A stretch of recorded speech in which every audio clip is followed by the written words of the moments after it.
दूसरा प्रश्न, भगवान, अगर एक पुरुष अपनी पत्नी से कामतुष्टि नहीं पाता है तो वह दूसरी स्त्रियों के पास जाता है। ऐसा करने से वह एक अपराध भाव अनुभव करता है, क्योंकि उसे पत्नी से और सब सुविधाएं मिलती हैं और वह उन सब बातों के लिए उसे चाहता है। जब वह अपराध भाव अनुभव करता है तो उसका मन तनाव से घिर आता है। उसे क्या करना चाहिए कि उसका मन तनावग्रस्त न हो, अथवा उसे अपनी काम तृप्ति के लिए और कहीं जाना बंद कर देना चाहिए? श्री मोदी, यह प्रश्न थोड़ा जटिल है। जटिल इसलिए कि दोष इसमें व्यक्ति का ना के बराबर है और सारा दोष व्यक्ति के ऊपर ही थोपा जाता है। दोष है व्यवस्था का। सारी व्यवस्था अप्राकृतिक है और अप्राकृतिक व्यवस्था हो तो स्वभावतः यह सब विकृतियां पैदा होती।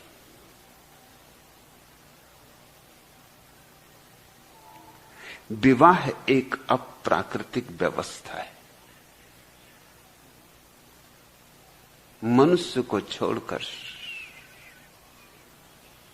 और तो किसी पशु पक्षी में विवाह का आयोजन नहीं।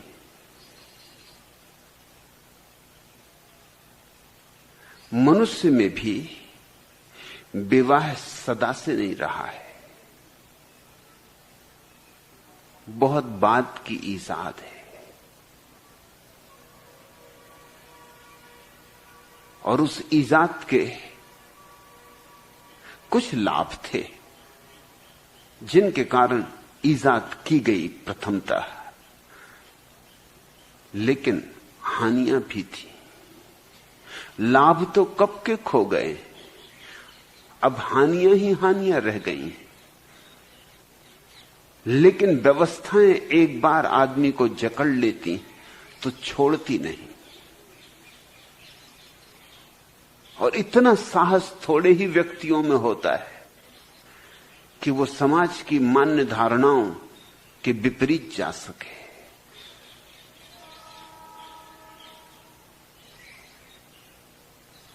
विद्रोह की क्षमता थोड़े ही व्यक्तियों में होती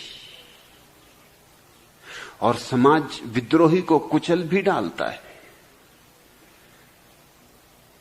क्योंकि विद्रोही खतरनाक है। वो संदेह पैदा कर रहा है व्यवस्था में। विद्रोही और विद्रोह के लिए हवा पैदा कर रहा है और समाज भली भांति जानती, खासकर समाज के ठेकेदार, वे धर्मगुरु हों, राजनेता हों या दूसरे हों, वे भली भांति जानते कि ये आग ऐसी है, अगर पैदा हो जाए विद्रोह की तो फिर बुझाई ना बुझेगी। इसे शुरू में ही कुचल देना उचित है, चिंगारी ही नहीं बचने देनी चाहिए, नहीं तो ये ऐसी भभकेगी कि सारे जंगल को घेर लेगी।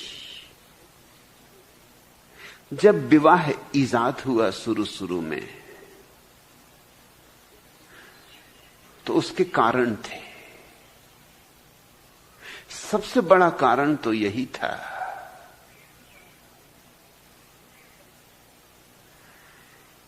कि जो शक्तिशाली पुरुष थे,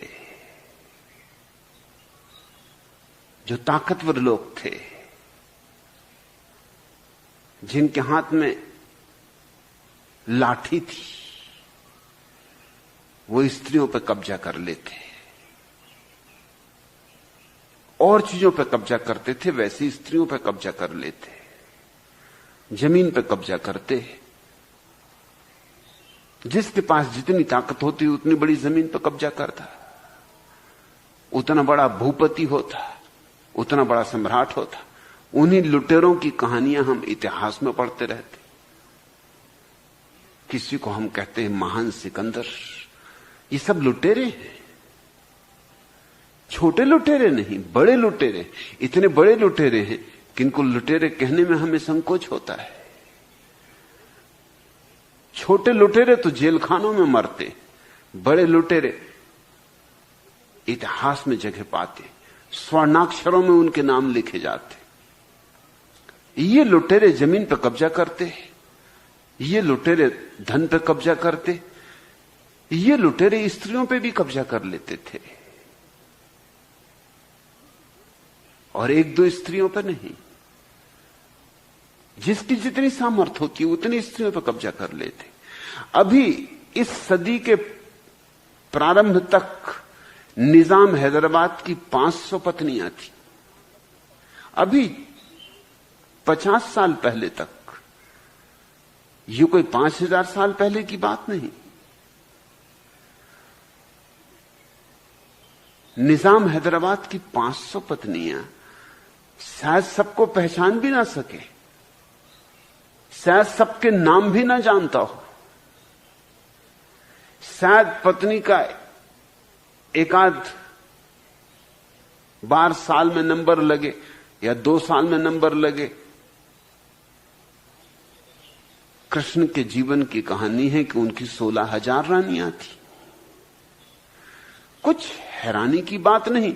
अगर 500 पत्नियां 20वीं सदी में निजाम हैदराबाद की हो सकती हैं, तो आज से 5000 साल पहले 16,000 पत्नियां कुछ ज्यादा नहीं, सिर्फ 32 गुनी। असल में पत्नियों के आधार पर तौला जाता था कि कौन आदमी कितना शक्तिशाली है। जैसे हम धन से तौलते हैं कि किसके पास कितना धन है, उतना शक्तिशाली। पद से तौलते हैं कि किसके पास कितनी बड़ी प्रतिष्ठा है, कौन मंत्री है, कौन प्रधानमंत्री है, कौन राष्ट्रपति है। उससे उसकी क्षमता, उसके अहंकार का बल। वैसे एक जमाना था कि पत्नी तौल थी। लोग कब्जा कर लेते थे पत्नियों पर जिनके पास ताकत थी। गरीब आदमी क्या करे, सामान्य जन क्या करे, उसके लिए तो स्त्रियां ही ना बचेंगी। इसलिए विवाह को ईजाद करना पड़ा। विवाह को ईजाद करने का यह अर्थ था कि गरीब को भी स्त्री मिल सके। ये उसकी उपादेयता थी। नहीं तो गरीब को तो स्त्री ही नहीं मिलेगी। आखिर स्त्री पुरुष बराबर पैदा होते हैं प्रकृति में, ये ख्याल रखना। यूं जब पैदा होते हैं शुरू में तो 115 बच्चे पैदा होते हैं लड़के, और 100 लड़कियां पैदा होती हैं। क्योंकि प्रकृति को यह ख्याल है, अनुभव है कि पुरुष कमजोर प्राणी है स्त्री की बजाय, उसकी प्रतिरोधक क्षमता कम है। इसलिए विवाह के उम्र के आते आते 15 लड़के मर जाएंगे। लड़कियां आसानी से नहीं मरती। तो 115 लड़के पैदा होते हैं, 100 लड़कियां पैदा होती। लेकिन 18 साल के करीब पहुंचते पहुंचते 100 ही लड़के बचते हैं, 100 ही लड़कियां बचती। 15 लड़के तब तक खत्म हो गए होते। तो प्रकृति तो एक संतुलन रखती है। अगर कुछ लोग हजारों स्त्रियों पर कब्जा कर लें तो बाकी लोगों का क्या होगा? तो समाज को कुछ व्यवस्था करनी पड़ी और ये धारणा पैदा करनी पड़ी, और इस धारणा को धर्म का बल देना पड़ा कि किसी की विवाहिता स्त्री को छीनना पाप है, किसी दूसरे स्त्री की, किसी और की स्त्री की तरफ देखना भी पाप है। इसकी उपादेयता थी और इसलिए हम बाल विवाह करते थे। नहीं तो दूसरे की स्त्री होने का मौका ही नहीं आएगा। इसके पहले ही जिनके हाथ में ताकत है वो स्त्रियों को खदेड़ के ले जाएंगे। इसलिए बिल्कुल बचपन में शादी कर देते थे। जब तक कि कोई राजा महाराजा उन पर कब्जा करे उनका विवाह हो जाता था। फिर विवाहित स्त्री पर कोई कब्जा न कर सके, इसके लिए समाज को एक नैतिक धारणा पैदा करनी पड़ी, एक संस्कार पैदा करना पड़ा कि प्रत्येक व्यक्ति को अपनी स्त्री के प्रति ही निष्ठा रखनी चाहिए और दूसरे की स्त्री की तरफ देखना भी पाप है। ये इतनी सदियों तक दोहराई गई बात कि अब यह हमारा अंतःकरण बन गया। ऐसे ही अंतःकरण निर्मित होता है। वह बात आज भी हमारे भीतर गहरी बैठी हुई है, लेकिन जो व्यवस्था की गई थी उसका समय तो कभी का लग गया। अब किसी की हैसियत नहीं, न किसी की ताकत है कि हजारों स्त्रियों पर कब्जा कर ले, लेकिन वह लकीर अभी भी खिंची है और हम उसके फकीर बने चल रहे हैं। इसका यह तो लाभ हुआ कि गरीब से गरीब आदमी को भी स्त्री मिल सकी, नहीं तो सिर्फ अमीरों को मिलती, शक्तिशालियों को मिलती, और यह अन्याय होता। गरीब की काम वासना का क्या होता? और गरीब बड़ी संख्या में, उनका जीवन बड़ा दूभर हो जाता। उनके लिए भी आयोजन चाहिए। ठीक है, जो सुविधा संपन्न थे वो सुंदरतम स्त्रियों को कर लें इकट्ठा, लेकिन कम से कम गरीबों के लिए कुछ तो छोड़ दें। गरीब को जैसे भोजन चाहिए वैसे स्त्री भी चाहिए। वह उसकी जरूरत है। लेकिन इसका एक दुष्परिणाम भी हुआ। इसका एक दूसरा पहलू है, और वह पहलू यह है कि फिर एक ही स्त्री के साथ एक पुरुष को जीवन जीना है। इंद्रियों का यह स्वभाव है कि एक ही चीज को बार बार उपयोग करने से ऊब जाती। अब जैसे तुम्हें रोज ही रोज एक ही सब्जी खानी पड़े, तो चाहे तुम्हें कितनी ही पसंद हो सब्जी, तुम ऊब जाओगे। मैंने सुना है मुल्ला नसरुद्दीन, लखनऊ के एक नवाब की सेवा में नियुक्त हुआ था, और नवाब उससे बड़ा खुश था। नसरुद्दीन होशियार आदमी,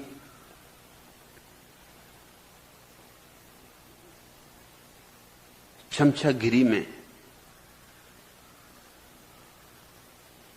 उसकी बड़ी पहुंच है, और नवाबों के आसपास और किस तरह के लोग चाहिए? चमचे ही चाहिए। एक दिन नवाब और नसरुद्दीन साथ साथ भोजन करने बैठे। नवाब उसे सदा साथ रखता। नई नई भिंडियां आई हैं और बड़ी स्वादिष्ट सब्जी भिंडियों की बनी। नवाब ने तारीफ की, रसोइयों को बुला के कहा कि सुंदर सब्जी बनी। नसरुद्दीन ऐसा मौका चूकने वाला नहीं था। उसने कहा सुंदर होगी, क्योंकि मैं वनस्पति शास्त्र का ज्ञाता हूं। भिंडी तो अमृत है। भिंडी से श्रेष्ठ तो कोई सब्जी ही नहीं। इसलिए तो लखनऊ में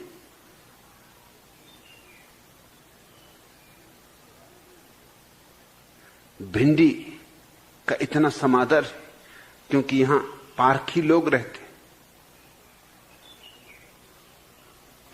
नसरुद्दीन तो बढ़ता गया, कहते ही गया। जब चमचे कुछ कहते हैं तो फिर रुकते नहीं। और जब सम्राट नवाब प्रसन्न हो रहा था, उसने कहा कि यूं समझो कि ये भिंडियां नहीं है, लैला की अंगुलियां हैं। अरे इनका स्वाद, इनका रस, रसोइये ने भी सुना। उसे ये पता नहीं था कि भिंडियां इतनी गजब की चीज है। उसने दूसरे दिन भी भिंडियां बनाई, सुबह भी बनाई, शाम भी बनाई, तीसरे दिन भी बनाई, और नसरुद्दीन रोज तारीफ के पुल बांधता रहा। छठवें दिन जब भिंडियां बनी, नवाब तो ऊब गया था भिंडियां खाते खाते। सुबह भी खाए, शाम भी खाए। छठवें दिन जब भिंडियां बनी तो उसने थाली उठा के फेंक दी। उसने कहा, बुलाओ उस मूर्ख रसोइये को, क्या मुझे मार डालेगा? नवाब का रुख बदला तो चमचे का रुख बदल गया। चमचे तो बड़े पारखी होते हैं, वो तो हवा का रुख देख के चलते। नवाब तो गर्म हुआ ही रसोइये पर। नसरुद्दीन ने तो उठ कर उसको 2 हाथ जमा दिए और कहा, हरामजादे, सम्राट को मारना है? अरे ये जहर है, भिंडियां नहीं है। भिंडियों की तो इतनी निंदा है कि इनको खाते ही कौन? इनको तो गरीब गुरबे जिनको कुछ खाने को नहीं मिलता वो भिंडियां खाते, इनका नाम ही भिंडियां।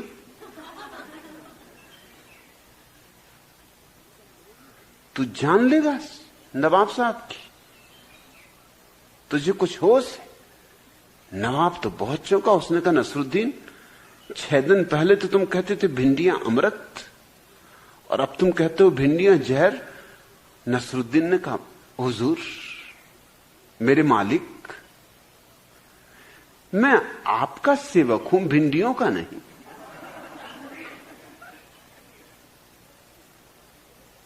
मुझे तनख्वाह आप देते हैं, भिंडियां नहीं। अरे आप कहो तो अमृत हैं, आप कहो तो जहर, आप कहो तो स्वर्ग बता दूं, आप कहो तो नरक।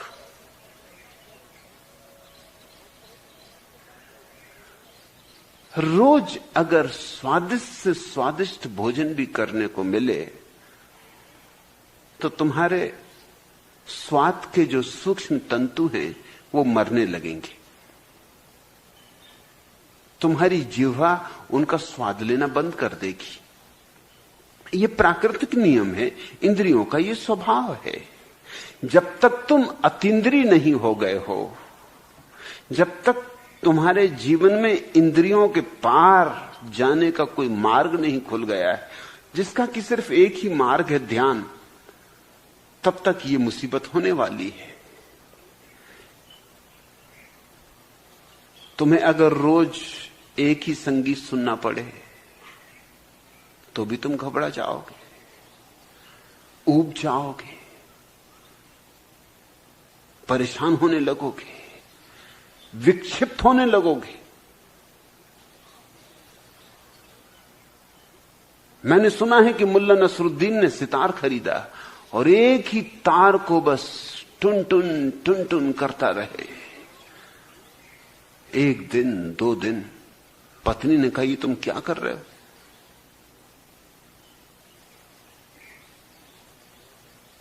हमारा दिमाग फिरा जा रहा है।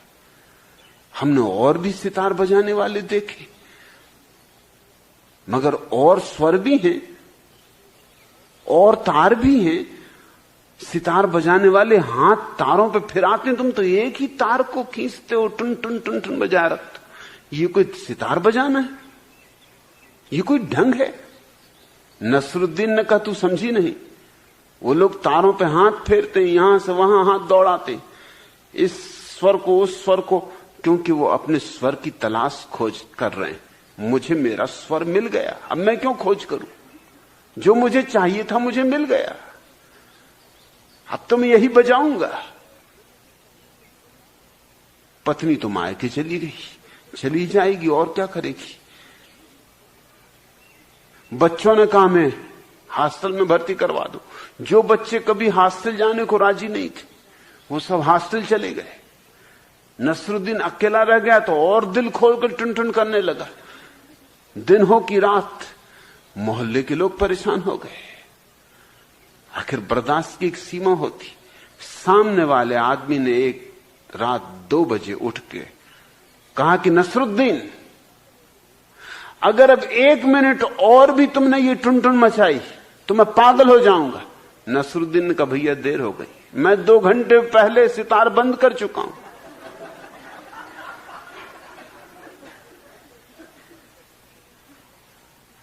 आदमी पागल हो ही जाएगा अगर एक ही स्वर। मगर जो कान के संबंध में सच है, जो जवान के संबंध में सच है, वही सच है यौन के संबंध में। क्योंकि वही भी इंद्रिय है। वही स्त्री वही पुरुष ऊप स्वाभाविक है, इसमें कुछ अस्वाभाविक नहीं। जब तक कि तुम ध्यानी नहीं हो गए हो तब तक ये बिल्कुल स्वाभाविक है कि तुम ऊब जाओ। वही शरीर का ढांचा, वही शरीर का अनुपात, वही शरीर का भूगोल, उसमें कुछ भी अन्वेषण करने को नहीं बचा। जब एक पुरुष एक स्त्री में उत्सुक होता है तो उत्सुकता में बहुत सी बातें होती। एक तो जो छिपा है, जो राज है, उसे उघाड़ने की आकांक्षा होती। इसलिए स्त्रियां अपने को छिपा छिपा के रखती। जिस देश में स्त्रियां अपने को जितना छिपा के रखती हैं, उस देश में स्त्रियां उतना ही पुरुषों को आकर्षित करती। तुम ये मत सोचना कि छिपाना लज्जा के कारण हो रहा है, इस गलती में मत पड़ना। छिपाना आकर्षित करने की विधि है, क्योंकि जो चीज जितनी छुपी हो उतना ही ज्यादा बुलावा है उसमें। पश्चिम की स्त्रियां उतनी आकर्षक नहीं मालूम होती, सुंदर से सुंदर भी, क्योंकि वो करीब करीब अर्धनग्न है। और समुद्र तट पर तुम उनको पूरा नग्न देख सकते हो। पश्चिम के समुद्र तटों पर स्त्रियां नग्न धूप स्नान ले रही, पुरुष निकलते चले जाते हैं, कोई ध्यान नहीं देता। भारत की स्त्रियां ज्यादा आकर्षक मालूम होती, और कारण वो ऐसी साड़ियों में लपटी हुई छिपी हुई बैठी कि राज बन गई, रहस्य बन गई। इससे तुम ये मत सोचना कि ये कोई बड़े आध्यात्मिकता और धार्मिकता के कारण हो रहा है।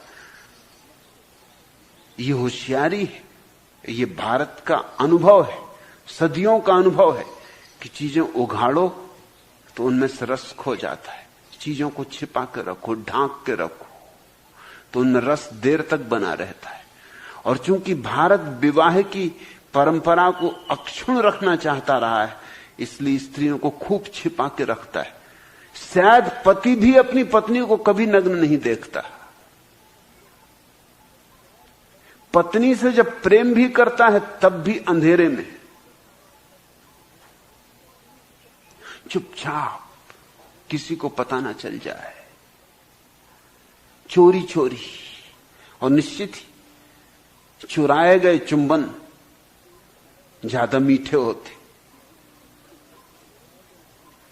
पक्का पता ही नहीं चलता कि अपनी पत्नी है कि किसी और की। अंधेरे में क्या खाक पता चलेगा। होशियार लोग थे जो ये व्यवस्था दे गए कि अंधेरे में प्रेम करना। पश्चिम के लोग पागल हैं, दिन दहाड़े प्रेम करते। आमतौर से प्रेम का समय रात से बदल के सुबह हो गया है, खासकर अमेरिका में। इसका दुष्परिणाम होने वाला है। दुष्परिणाम यह होने वाला है कि जल्दी ही तुम ऊब जाओगे। तुम पत्नी की देह से परिचित हो गए। पत्नियां ज्यादा होशियार हैं, वो जब भी प्रेम करती आंख बंद कर लेती। इसलिए पत्नियां पुरुषों से कम ऊबती, ख्याल रखना। पुरुष पत्नियों से जल्दी ऊब जाते हैं। वो देखती नहीं कि कौन सज्जन, वो तो आंख ही बंद किए हुए। उनके आंख बंद करने के कई कारण हैं। जानकार कहते हैं बड़ा कारण तो यह है कि वो अपने पति को प्रसन्न हालत में नहीं देख सकती, इसलिए आंख बंद करते।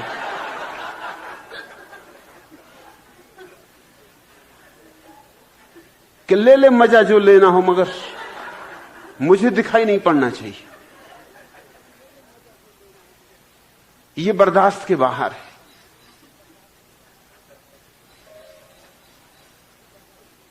लेकिन इसके पीछे एक ज्यादा मनोवैज्ञानिक राज है।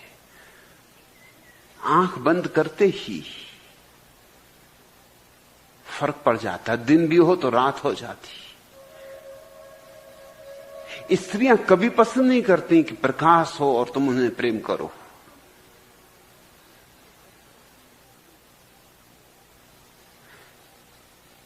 क्योंकि अगर स्त्री उघड़ी हुई दिखाई पड़े तो जल्दी ही तुम्हारा आकर्षण उसमें समाप्त हो जाएगा। तुमने कभी यह ख्याल किया कि नग्न स्त्री में तुम उतने उत्सुक नहीं होगे जितनी कपड़े उतारती हुई स्त्री में उत्सुक होगे?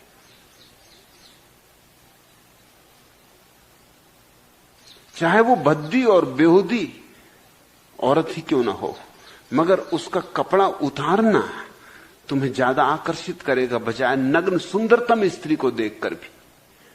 नग्न ही है तो तुम्हारी कल्पना के लिए कोई उपाय नहीं बचता। लेकिन एक स्त्री आहिस्ता आहिस्ता कपड़ा उतार रही, स्ट्रिप्टीज जो सारी दुनिया में प्रचलित हुआ है, कैबरे नृत्य और इस तरह की जो चीजें प्रचलित हुई हैं, उन सब का ढंग है एक। आहिस्ता आहिस्ता वो एक एक कपड़े उतार के फेंकती जाती और तुम्हारी उत्सुकता गहन होती चली जाती। तुम चाहते हो बस एक और उतारे, एक और उतारे, एक और उतारे। मुल्ला नसरुद्दीन की प्रेसी मिनी स्कर्ट खरीद लाई, आधुनिक, लेकिन जरा संकोच में भी भरी थी। उसने नसरुद्दीन से कहा कि देखो नसरुद्दीन, ये स्कर्ट तो बहुत छोटा है, कहीं ऐसा ना हो कि इससे मेरा नीचे का अंडरबियर दिखाई पड़े। तो तुम जरा देखो तो, अंडरबियर तो दिखाई नहीं पड़ता, नहीं तो मैं जाऊं ये पहन के और लोगों को अंडरबियर दिखाई पड़े तो भद्दा लगे। नसरुद्दीन ने देखा और कहा कि नहीं दिखाई पड़ता। वो और थोड़ी झुकी, उसने कहा अब देखो, अब तो दिखाई नहीं पड़ता। नहीं दिखाई पड़ता। वो और झुकी, नसरुद्दीन ने कहा कुछ नहीं दिखाई पड़ता। उसने कुछ नहीं दिखाई पड़ता। वो और झुकी, नसरुद्दीन का बिल्कुल कुछ नहीं दिखाई पड़ता। हो तो कुछ दिखाई पड़ा, अंडरवियर तूने पहने ही नहीं, तू मुझे मूर्ख बना रही।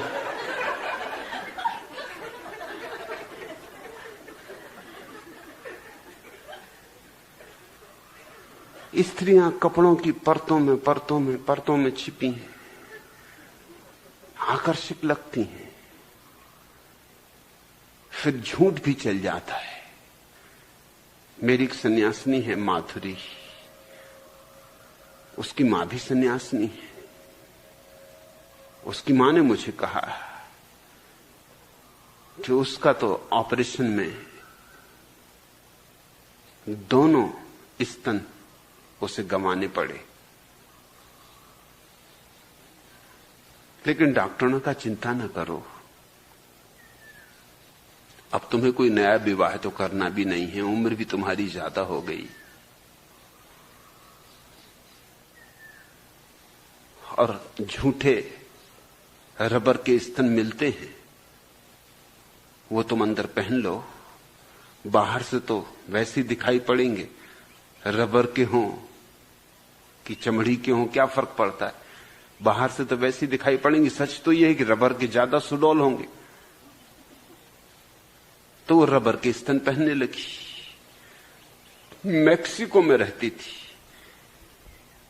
कार से कहीं यात्रा पर जा रही थी, रास्ते में ट्रैफिक जाम हो गया तो रुकी। पुलिस का इंस्पेक्टर पास आया, खुद ही कार ड्राइव कर रही थी। वो एक टक उसके स्तन की तरफ देखता रह गया। उसे मजाक सूझा, बड़ी हिम्मतवर औरत है। उसने कहा पसंद है। एक क्षण को तो वो इंस्पेक्टर डरा कि कोई झंझट खड़ी ना हो, मगर उसने कहा नहीं चिंता ना करो, पसंद है। उसने कहा कि सुंदर है, क्यों ना पसंद होंगे, सुडौल है। तो उसने कहा ये लो, तुम ही ले लो। उसने दोनों स्तन निकाल के दे दी। अब जो उस पर गुजरी होगी बेचारे पर, जिंदगी भर न भूलेगा। अब असली स्तन वाली स्त्री को भी देख के एक टक टक अब नहीं देखेगा। अब कौन जाने असलियत क्या हो। रखे होगा वो रबर के स्तन, अपनी खोपड़ी से मारता होगा कि अच्छे बुद्धू बने। मुझे उसकी घटना पसंद आई। मैंने कहा तूने ठीक किया, तू तो और खरीद ले और बांटती चल, जो मिले उसको बांट दिए, जितनों का छुटकारा हो जाए उतना अच्छा। मूड हैं, बचकाने हैं, छुटकारा करो।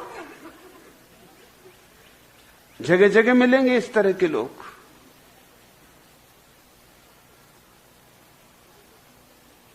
अपनी पत्नी से तो तुम स्वभावतः ऊब जाओगे, पत्नियां भी ऊब जाती, लेकिन पत्नियों को हमने इतना दबाया है सदियों में कि वो ये कह भी नहीं सकती कि ऊब गई।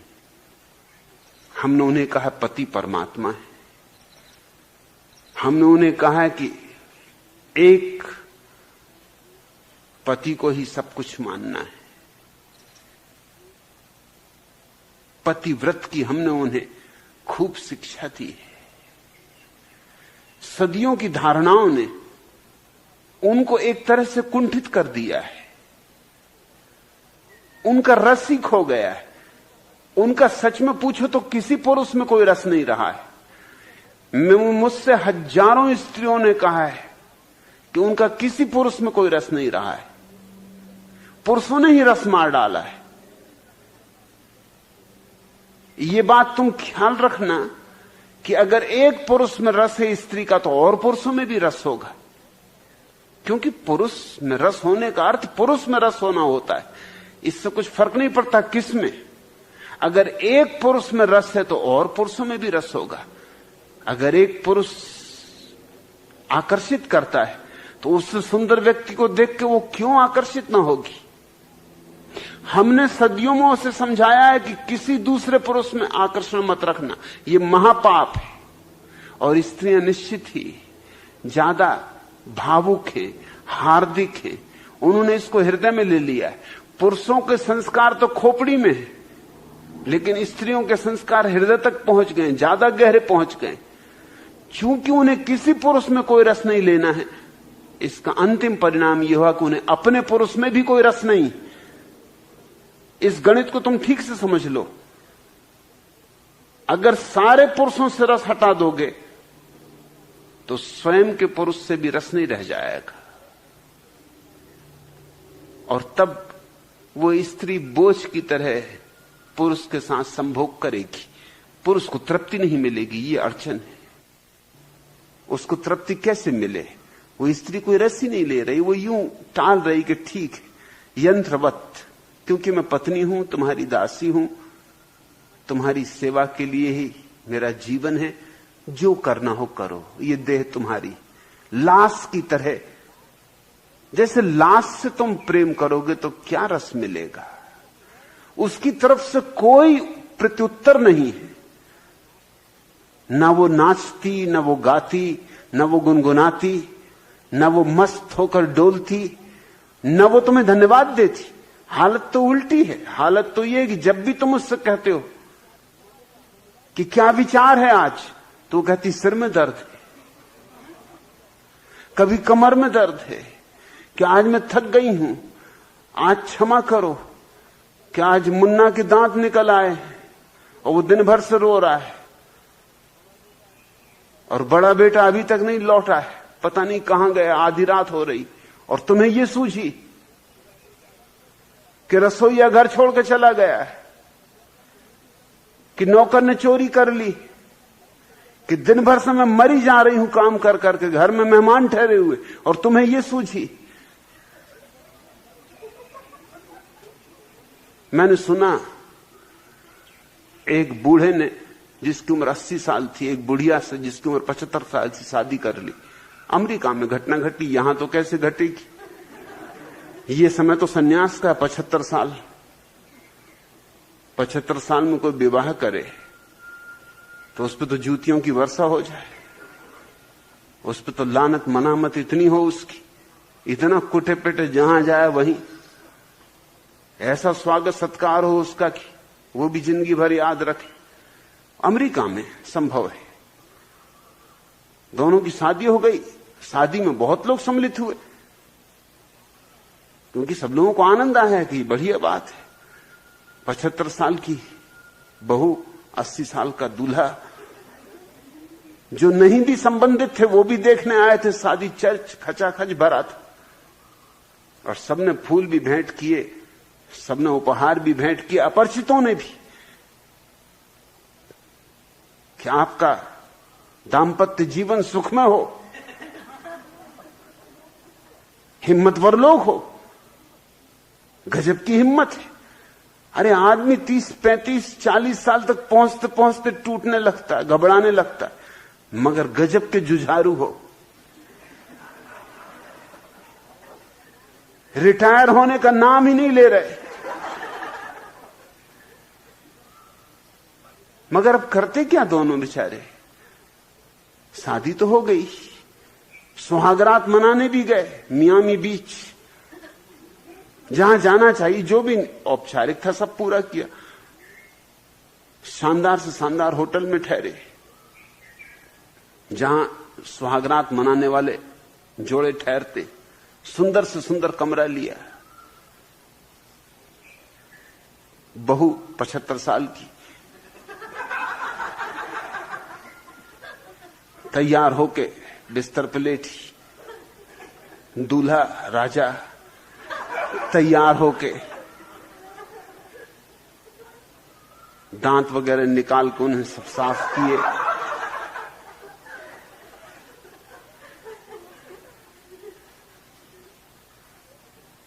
सिर पे जो बालों का विग वगैरह पहन रखा था उसको ठीक से जमाया,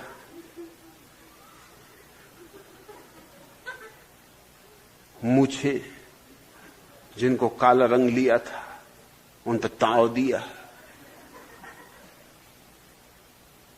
वो भी आके बिस्तर पे लेटे, बुढ़िया का हाथ हाथ में लिया, बड़े प्रेम से दबाया, थोड़ी देर दबाए रहे, 2-3 मिनट,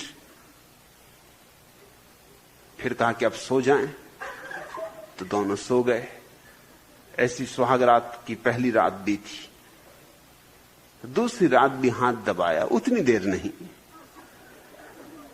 जब तीसरी रात बूढ़ा हाथ दबाने लगा तो बुढ़िया ने करवट ली, कहा आज मेरे सिर में दर्द है।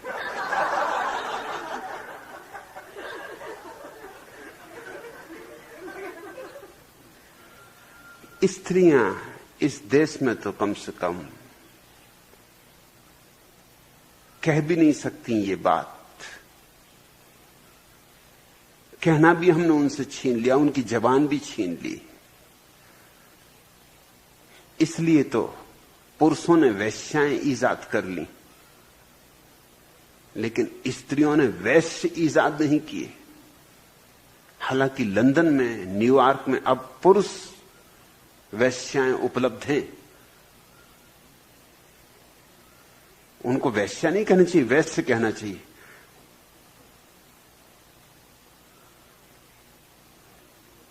ये स्त्री आजादी के आंदोलन का परिणाम है वहां, कि जब पुरुष वेश्याओं के पास जा सकते हैं तो स्त्रियां क्यों ना वेश्यों के पास जाएं। मेरा मतलब वेश्यों से वो नहीं है जो कि हमारे यहां ब्राह्मण, वैश्य, क्षत्रिय, शूद्र से होता है। जो अपने शरीर को बेचते हैं वो वैश्य, जैसे वैश्या जो अपने शरीर को बेचती। पुरुष वैश्य उपलब्ध हैं लंदन में। जैसी स्त्रियां खड़ी होती सज बज के खास रास्तों पर, उनके रास्ते हैं, उनके मोहल्ले, रेड लाइट इलाके, वैसे ही पुरुष भी खड़े होते हैं सज धज के। स्त्रियां अपनी कारें रोक कर उनको देखती हैं, पसंद करती हैं, दाम तय करती हैं, हिसाब किताब होता है। मगर भारत में तो ये कल्पना के बाहर है बात। स्त्रियां तो सोच ही नहीं सकती, हमने उनका सोचना भी मार डाला है। लेकिन पुरुष का सोचना नहीं मरा है, और स्त्रियों का सोचना पुरुषों ने ही मारा है, इसलिए वो अपना सोचना तो क्यों मारेंगे। वो मालिक, उन्होंने अपने को तो मुक्त रखा है। इससे एक दुविधा और एक अड़चन पैदा हुई है। इसलिए मैंने कहा कि श्री मोदी का प्रश्न थोड़ा जटिल है।